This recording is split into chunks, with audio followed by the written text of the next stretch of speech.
Thank you. It's good. It's great to be here. Again, this is Talk on ROS Industrial, and it's on behalf of all the now free ROS Industrial consortia worldwide. So, why ROS Industrial? So, not everybody might be familiar with it in this room, but our main motto is: if today robots can do much more than pre-programmed motions, right? So we're used to robots doing limited sets of pre-programmed motions, same task over and over, but now we have all those wonderful capabilities in perception, dynamic trajectory generation. So why don't we exploit this stuff also in industrial robotics? So all this stuff today, as we know, is mostly a software affair. Like those advanced capabilities are typically implemented in software, or these more complex setups require so-called, we call it plumbing, better plumbing, and distributed collaborative development across teams of experts in different areas is central. So let's bring ROS to industrial robotics, and that's why we started this initiative.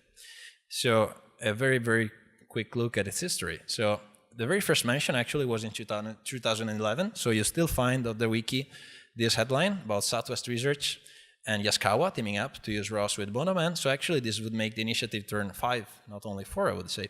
Though the first public debut was at 2012 at an industrial forum. We have Sean Edwards here who presented it.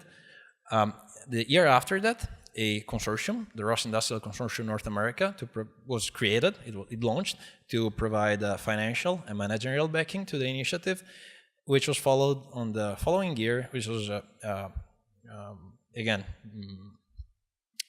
followed by the counterpart in Europe, the ROS Industrial Consortium Europe at Fraunhofer IPA. And 2 years after that, so as of this summer, the initiative is expanding in Asia-Pacific region, thanks to the collaboration with our colleagues at A-Star in Singapore. And again, this is central because it finally provides almost worldwide coverage. As Morgan said, sun never sets on ROS Industrial. It's a good one. But Min-Ling Chang from A-Star is going to tell you more about this in a minute. So again, the initiative grew, and we have now a good number of members. I'm happy to provide you with an overview of who we are. Like, of course, we can't get into details of what everybody does here, but it's interesting to see that we have a healthy mix of what I would call power users and system integrators. Power users as in end users of industrial automation with some engineering capabilities. So those fit together in the same category as system integrators, as people putting together the pieces that are available as components, and they are close to what I call application development pain, as they have to solve the problem, they have to go the last mile. We have another good share of OEMs, so hardware manufacturers mostly, who are starting to see the value of this piece of software as something to enhance their hardware offering. And we have a good share also of research institutes, universities, and government agencies. So again, we have the actors close to the problem. They need better software tools, and they hopefully need freedom from vendor lock-in. OEMs are starting to acknowledge increasingly the significance of a software technology enabler, as we like to call it. They want to focus on their core competences, which is typically making hardware. So they see little sense in going over and each making their own version of a software toolkit to sit on top of their hardware offering. And for research and government institutions, I would say that they see the benefit of having a common vehicle to market their research. That is the case, for instance, at Southwest Research, Fraunhofer IPA, and our folks at A-Star. For government agencies, it's a good way to promote open standards and to provide for institutions in education, provide vendor-agnostic education in industrial robotics. So in terms of activities, so we do both technical and non-technical stuff. For the technical, so what is most immediate is having to do some driver development and maintenance to actually use ROS on industrial robots. But then if you want to get close to the application, you have to develop some capabilities, and there is some great example of that, and the focused technical project that especially the North American consortium developed during the past few years, and also providing more and more accessible training as part of our mission. The non-technical part, though, is growing increasingly in significance, and I would say that we were particularly inspired by last year's ROSCon talk by Mike Ferguson on how to do open source properly and how to use open source software in a good way. So best practices. So how to properly use open source. So licensing, compliance processes especially. How does it stand compared to current safety regulations? So I wanted to point out to the next ROS Industrial Conference less than a month from now, in which we're going again over these topics. And also lobbying for public funding to be directed towards open source software is another of our activities, which is pretty important, I think, so that taxpayers' money is put to use in an open way and something that can be reused. But now let me hand it over to my colleague Ming Chang from A-Start.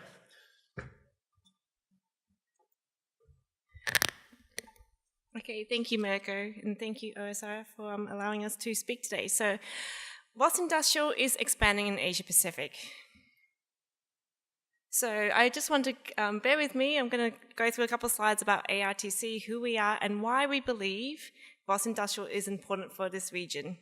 So ARTC, Advanced Remanufacturing and Technology Center, is an initiative from A-Star in partnership with NTU. So NTU is Nanyang Technological University. So some key things here. Our mission is to bridge the gap from research to industry applications for remanufacturing and manufacturing for cross industries. So we currently have 42 industry members. We have a great new facility, which is about 3 years old. It's about a $50 million facility with a lot of great toys and robots to play with. So what is ARTC and what do we do? We have 5 core technology themes. One of these is robotics, and these are 42 industry members. So the key things to highlight here is we work with OEMs, MNCs, so Rolls-Royce, IHI and SKF, and also McKinsey. We have tier 2 industry members, so these are our service providers, and tier 3, our SMEs, or our small, medium enterprises. So what's our track record? So as I mentioned before, we were 3 years old. So at 3 years ago, we had 6 staff. Now we are over 120 staff. Our floor space increased from 125 square meters to 7,200 square meters. So we're growing rapidly, and we're looking at expanding our manpower to about 200 by next year. So what did we do, and why do we believe ROS Industrial is important? We had a workshop earlier this year. It was a 2-day workshop hosted by ARTC and NTU. So the first day was in ARTC. We demonstrated a lab demonstration in the ARTC workshop floor. We also had guest speakers, OSRF, as well as expert users and speakers globally. Day 2 was in NTU, and they also showcased their lab capabilities as well. This is just a picture of the event participants. So we had a group photo day 1 and the boardroom that we had, and also a couple of the lab activities shown below. So what was the geographical importance of this workshop? We had more than 140 participants from 12 different countries, of which 91% was from Asia. What is surprising is that the majority are interested in joining the ROS Industrial Asia Pacific Consortium, of which 68, similar to the attendance here in ROSCon, are from majorities from private sectors. So we're seeing a move from students and research institutes into more industry-based and more companies interested in using ROS for ROS industrial applications. So we would like to start the ROS Industrial Asia Pacific Consortium, and we are going to start this as of January next year. So who are we targeting? The hexagons on the top are our target members, so educators, non-profit end users, system integrators, and technology providers. We have ROS Industrial Consortium, we have the Singapore A-Star facility, so we have about 23 other sister research institutes, and we're supported by the government, so we're government funded. We're also non-profit as well. So these are the 4 pillars that we're aiming to support Asia Pacific with: collaborative network, open source community, applications development. So these are focused technical projects with members, and of course, a lot of training and workshops. So this is a consortium map. We have SRI in North America, we have Fraunhofer in Europe, and now ARTC Asia Pacific. So we're going global. We want to help local industry gain access to and influence strategic ROS industrial developments, and also to facilitate industry adoption of ROS. So, where do we go from here? This is ARTC's plan. We are building a Factory of the Future testbed in Singapore. This is an image that we are using at the moment. We've got 3 production methodologies: virtual factories, smart factories, and digital factories. So one of which is advanced robotics. We would like to use ROS in this Factory of the Future testbed that we're building to showcase to the world that how ROS can be implemented in this Factory of the Future concept. So please register your interest to become a ROS Industrial Asia Pacific member today. I would like to introduce you to Sean from SRI. Thank you.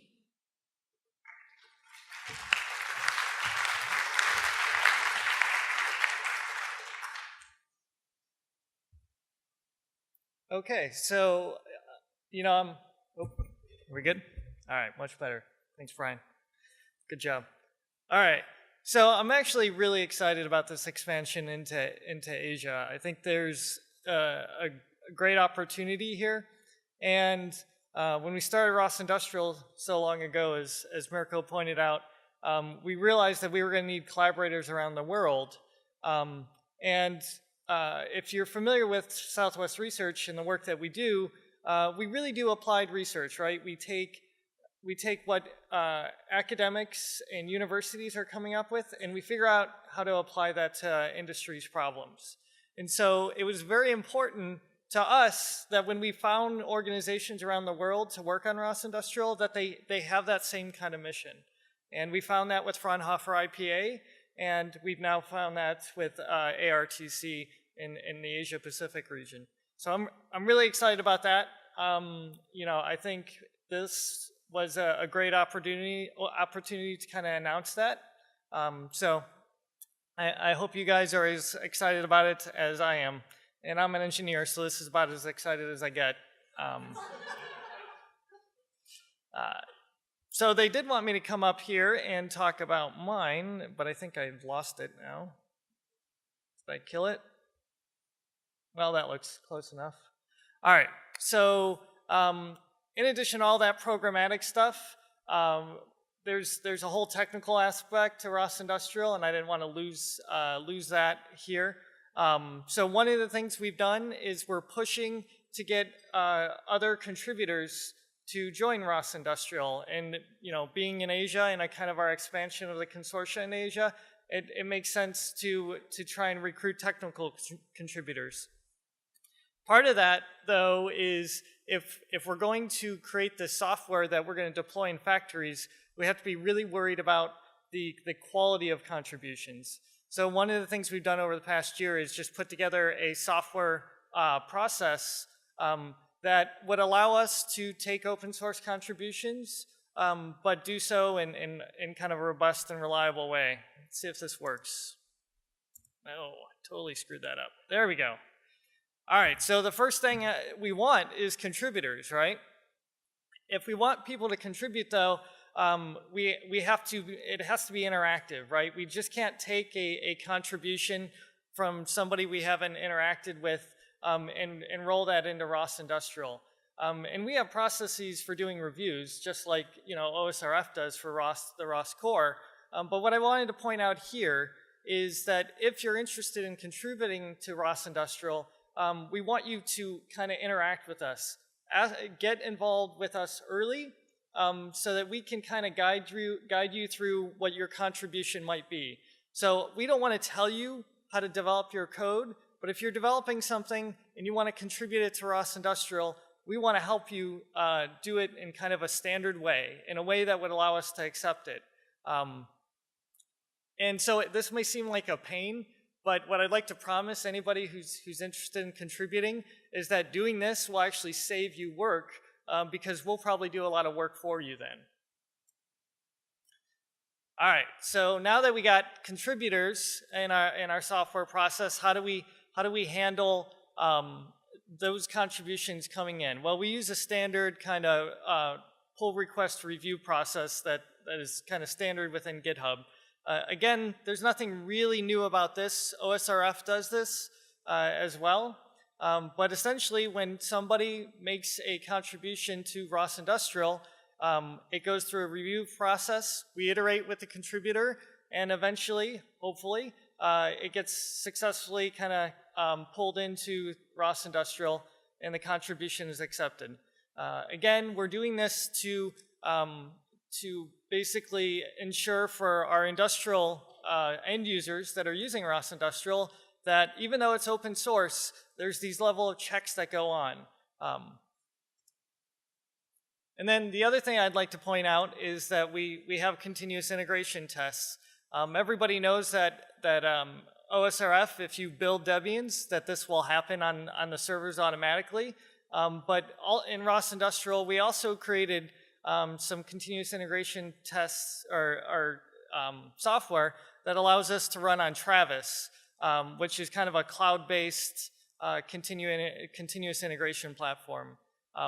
The cool thing is all that software that allows us to run on Travis has been open sourced, and I think others might find that useful as well. But we find it useful just for ensuring quality. All right, so I said the major thing we were doing is recruiting. This is a pretty simple graph, right? Do you have a job? If you do have a job, do you like your job? If you don't, there's a whole list of organizations, right? All ROS Industrial organizations, we're all hiring. But I don't want to promote that too much. We're all good places to work, by the way. All right, but if you do have a job and you like it, you know, perhaps you work at an organization that uses ROS Industrial and you like your job, but we would still like to invite you to contribute, right?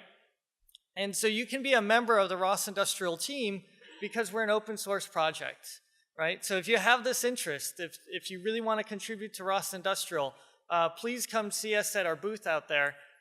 We actually have kind of positions for open source contributors. So the other half of this graph is if you don't have a job and you would like one now, again, we're hiring. But if you're a student or you're just a hobbyist, so you're not really interested in getting a job immediately, but you're like, you know what, in the future, I'd really like to make some connections. Again, I would encourage you to contribute. It's a great way to make those connections. And if in the future you find yourself in need of a job, it might be a lot easier to get one. And I would say this is true in general, not just of ROS Industrial, but if you're going to choose to contribute to something, I would choose ROS Industrial. All right. So I'm just going to play the video in the background, but we can take questions.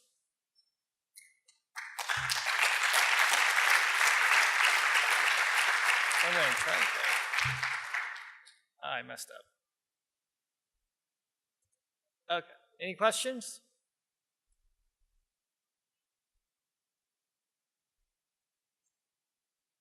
None? None for Mirko or? What? Load the what? Oh, we're going to do a birds of a feather tomorrow, right? All right. Oh, I totally sprung this on me. Birds of a feather tomorrow for ROS Industrial if you're interested to learn more and more informal. If you're too embarrassed to ask a question now. Okay.